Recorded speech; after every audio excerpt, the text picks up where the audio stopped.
Yo le decía, César, ¿hay algún tipo de político al que usted, no sé si tal vez la respuesta es ahí la torre, me estoy contestando antes de terminar la pregunta, pero ¿hay algún tipo de político que usted haya visto inmunizado contra el poder? ¿Qué es eso que lo mueve, irónicamente? Entonces, yo esta reflexión la hago a partir... Inmunizado contra el poder. Inmunizado, sí. Le voy a hacer una pregunta. Cuando yo releía Cambio de Palabras y veía que usted podía entrevistar a Armando Villanueva, a Andrés Tausen y a Luis Alberto Sánchez, todo un contexto de la asociación ayista, digamos, sobre todo Luis Alberto Sánchez sentía casi un pudor por el hecho de ser, o que pueda ser considerado, ya no digo presidenciable, sino colegiado aprista, ¿no? En el caso de, por supuesto, de Tausen Villanueva, la cosa es distinta, ¿no? Pero una de las preguntas a las que usted más aborda en esa crisis de sucesión en el APRA es justamente esa, ¿no? Pero Sánchez amaba el poder, ¿ah? Con un fervor, amaba al poder muchísimo más que a su esposa, siendo que amaba mucho a la turca, mucho a doña Rosa, pero amaba el poder intensamente. Todos aman el poder. Bueno, político que no ame el poder, pues entonces, ¿qué es, no? ¿Qué es? ¿Un entrometido, un forastero? Bueno, no hay pocos entrometidos y aventureros. No, claro, pero quizás una persona que era consciente de que el poder siempre le iba a estar lejano y siempre iba a ser remoto, fue Javier Díaz Canseco. Siempre lo vi en ese plan de decir, bueno, somos la minoría. En su caso, somos los mencheviques, ¿no? Somos la minoría, somos necesarios, pero no vamos a ser protagónicos nunca. Eso denotaba mucho Javier. No le quitaba intensidad a su participación, ni le quitaba emoción a lo que podía ser, digamos, su protagonismo en la política peruana, pero él era muy consciente de que el poder jamás iba a estar cerca para ellos, ¿no?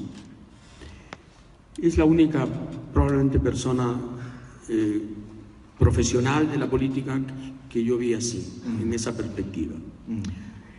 Lo que les suele ocurrir es que se enamoran del poder de un modo unilateral. El gran problema es que el poder no se enamora de ellos.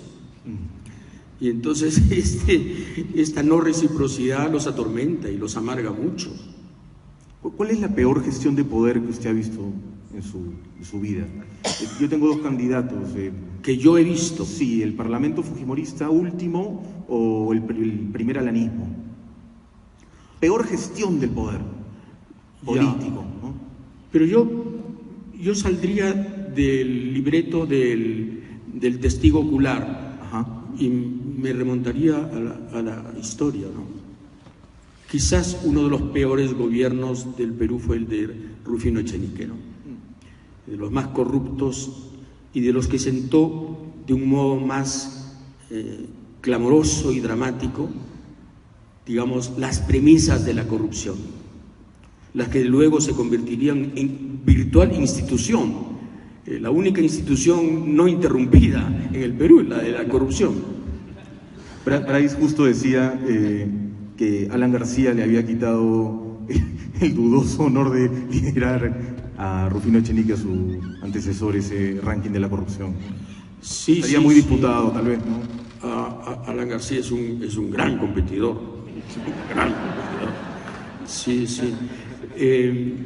Y bueno, en relación al testimonio personal, yo creo que no ha habido periodo más apocalíptico que el quinquenio 85-90, ¿no? Eso era maravilloso porque era como estar en la Bolivia de Lechín y simultáneamente en la República de Weimar, ¿no? Por la inflación, claro. Yo recuerdo que los precios cambiaban todos los días y era divertido ver en las vitrinas esos cambios, ¿no? Y realmente uno recibía sueldos inverosímiles, con muchos ceros, a la venezolana actual, digamos, ¿no? Claro. El profeta de Maduro fue Alan García. Eso está... César no ha perdido la capacidad de dar titulares, ¿no? ¿La capacidad de qué? De dar titulares, digo. Bueno, es que es exacto. Llegamos en un momento dado a tener 3.700% de inflación anual. Y Jerónimo, imagínese, 3.700% de inflación anual. O sea que lo que costó un sol el 1 de enero costaba 3.700 el 31 de diciembre, sí. Gracias al doctor García. Lo que pasa es que hubo un consejero argentino, el señor Daniel Carboneto, que lo convenció de que la inflación no era un gran problema. La inflación, si se manejaba, no era un gran problema porque al final de cuentas de lo que se trataba era de estimular la economía a través de la demanda interna. Y bueno, un poco de circulante para estimular la demanda interna no hacía mal. Claro, no le dijo que una vez creado el monstruo, una vez creado el Frankenstein iba a tener autonomía. Y por supuesto pasó lo que pasó. Pero esos años fueron de verdad lo más parecido al Armagedón. Lo más parecido. Porque hubo esta hiperinflación. Por si acaso esta hiperinflación se estudia todavía en algunas facultades de economía. O sea, está la inflación de Weimar, está la inflación húngara, ¿no? Y la cuarta o quinta es la peruana, del 85-90.